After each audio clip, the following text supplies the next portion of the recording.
So key principle number 5 from chapter 1 of Calm Parents, Happy Kids, the chapter that deals with us as parents being able to regulate our own emotions, is probably the most compelling key principle for me from this chapter.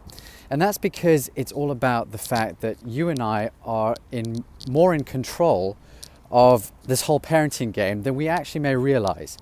And what I mean by that is that, when we have situations with our children where their emotions are overflowing and they're having a meltdown, the situation can go one of two ways. It can go really well in that we're able to be calm and respond well to our child so that it diffuses the situation fairly quickly, but in the process helps them to feel loved and accepted and helps them to build their own emotional intelligence.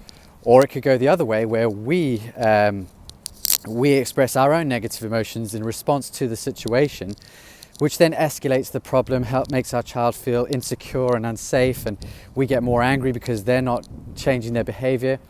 But ultimately, whichever way the situation goes really depends on us. Now, it all goes back to this idea of the fact that there's no handbook or textbook for parenting, because every child and every family is different. Now, when we're talking about methods, then perhaps that's right. Depending on what strategy you want to choose will depend on how your individual child will respond. But when we're talking about principles which are fundamental and never change, regardless of what's going on in society or in the culture that we live in, then I think I disagree with that philosophy, because there is so much information out there that we can educate ourselves on regarding the principles of successful parenting.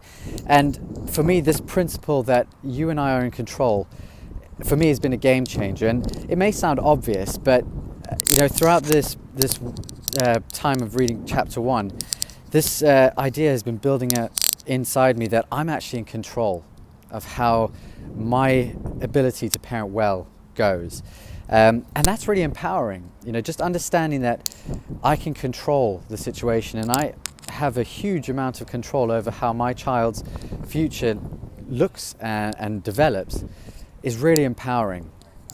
Because I'm not just taken for a ride along the waves of parenting. I'm not just going with the flow or reacting to whatever's happening at the time. I am instead responding in a controlled way to the situation and directing the outcome as a result. So that for me has been a really empowering principle that I've learned from chapter 1. In the next video, we're going to be going into chapter 2, which is all about connection and how we develop the connection between us and our children. I'll see you then. Take care.